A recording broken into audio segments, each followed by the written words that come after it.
What is good, y'all? Welcome back to the April. Welcome back to a brand new video. We are here and we are back with a brand new video for you guys. And it's been a little bit of time, but we're back with videos. And today's video, we're going to be talking about what the secret is behind the Miami Heat's 5-game winning streak. Now, we do have a game tonight against the Charlotte Hornets.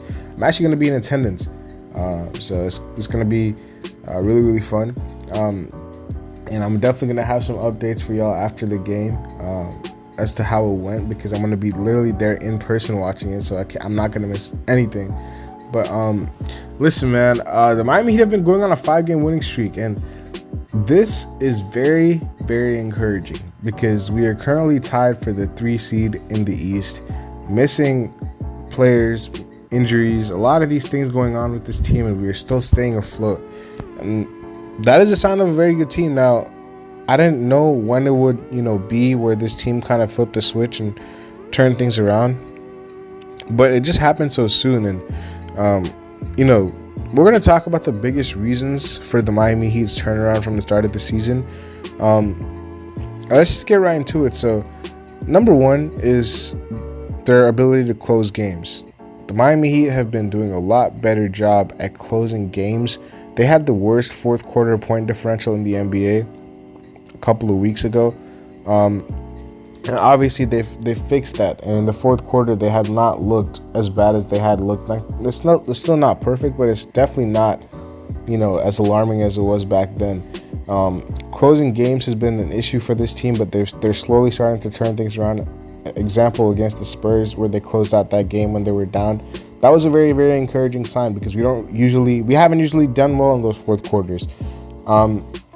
Number two is the play of Bam Adebayo. Bam Adebayo has been an absolute tear. He's definitely an All-NBA player through the first 10 games of the season. He looks really good, man. I'm super excited for his development and his growth. Like, he's just, that mid-range is automatic. That mid-range jumper is automatic. And then obviously defensively, we know how much he brings. He can obviously do his 1-2 at the rim.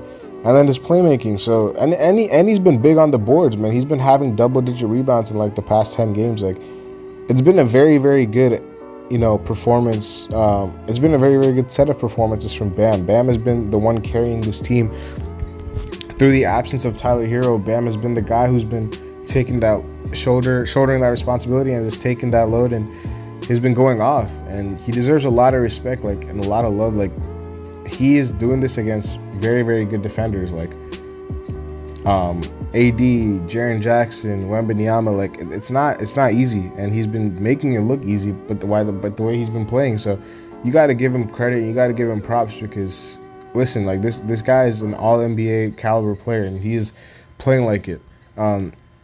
Next has been the play of Duncan Robinson. Now, Duncan Robinson last night, or not 2 nights ago, notably against the San Antonio Spurs, was having a very good game. 24 points. He was hitting step-back threes. He was driving to the rim. Duncan Robinson is getting a lot better by the day and putting the ball on the floor and making plays. Like, he's not somebody who's going to break down a defense, but when he puts the ball on the floor, he's very adept at making the right decision. He is a very good high IQ decision maker.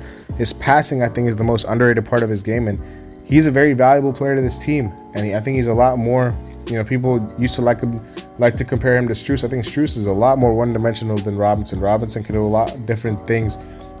And I'm not, really worried about his defense as much as I used to be. Like, he's been improving on that end. We are also undefeated since we have inserted Haywood Highsmith to the starting lineup. Now, I don't know if that's a bad look on Kevin Love, which I don't think it is. Some people might look at it as that, but I just think Haywood Highsmith fits this team so well starting, because he is a 3-and-D versatile player, and he can do a lot of things on the court. He can switch, he can shoot, he can guard anybody. Like, he is a very valuable player to this team. So that is something we got to be talking about as well. Haywood Highsmith's insertion into the starting lineup. Josh Richardson has looked good as of late. I feel like that has been a big boost for this team as well, as is Kyle Lowry, whenever he's played. The 3-point shooting, has continued to look good. We continue to be top 5 in 3-point shooting. And then Jaime Jaquez, the rookie, does not look like a rookie, man. He looks like a veteran, seasoned vet, man. He looks really good. Somebody who watched him at UCLA, like, I knew he was always going to be a high impact player from the start, but I didn't know it was going to be this quickly. And I probably should have known that because he's like a 4-year player. Like he's been like a college player for a while. But listen, like, you know, it takes some time for people to find their footing in the league. But this guy has just adjusted in 1 or 2 games. Like, he's literally just found his footing from the first preseason game. You could tell that he plays like a vet. And that is just something that is very, very valuable. He's so poised, under control. In the passing lanes, deflection, he reminds me a lot of 22. And we're going to get to 22. But this guy is a very, very good rookie. And he is somebody who's going to be in the league for a long time. I hope we keep him around because he can be a very, very valuable piece on a championship team. Jimmy Butler, 22. Listen, he's been picking and choosing his moments, but I think he's been looking a lot more engaged. Whether he's scoring or not is not my concern. I just want him to be engaged, and he's looking a lot more engaged than he was in the first 4 or 5 games of the season. That is a positive in itself, and I'm super happy about that. And those are basically the positives, man. You know, there are a couple more things that we could address. Like, you know, I think Kevin Love played pretty good against San Antonio off the bench. I would like to see him being used as a backup center more, just because I think you could kind of change it up between him and Thomas Bryant. I don't think it's a bad option to try him out as a backup center.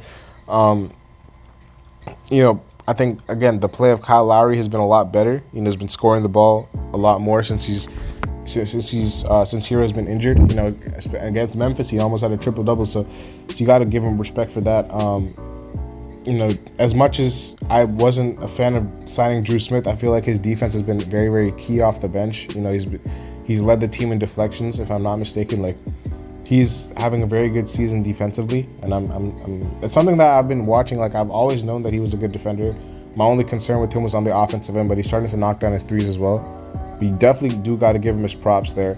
And then Spoelstra's just been coaching, man. He's been coaching his tail off. Like, he's always been, you know, like he's always been. He's just a very good coach, and, you know, the rotations have been right. The lineups have been right. Like, this is something that, you know, as a fan base, we've been coming to the season with a lot of negativity. Oh, we didn't get Dame, we didn't get Beal. Listen, this team is really good, and when Hero comes back, it's going to look even better. Now, people will be like, oh, this team plays better without Hero. Like, that's not the case at all.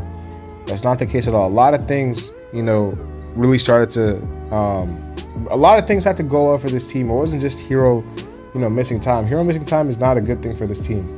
Let me just get that straight, because he was our leading scorer. Now, a lot of people will be like, oh, it doesn't translate to wins.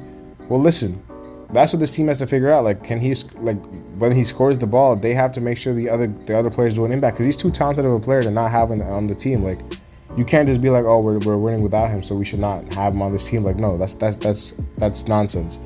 So I think when he comes back, it's gonna look even better, and I'm super excited for that. Listen, you know, just quickly previewing the Charlotte Hornets game. They're a very, very up-tempo team, man. They play fast. And we did this against the Hawks. We matched their pace from the beginning, and it kind of caught the Hawks off guard because they didn't expect us to just blitz them from the start, and that's how we put up that 41-point first quarter against the what's it called, the Hornets. It's gonna have to be more of the same, because they're gonna be a very fast-paced team. They're gonna run and gun. LaMelo is gonna be pushing pace as he always is. We have to make sure we match that pace and we catch them off guard by that, because this is a team that, listen, as good of an offense that they are, they're as bad of a defense. And they don't, like, listen, they have some pieces. They have LaMelo. They obviously have Gordon Hayward.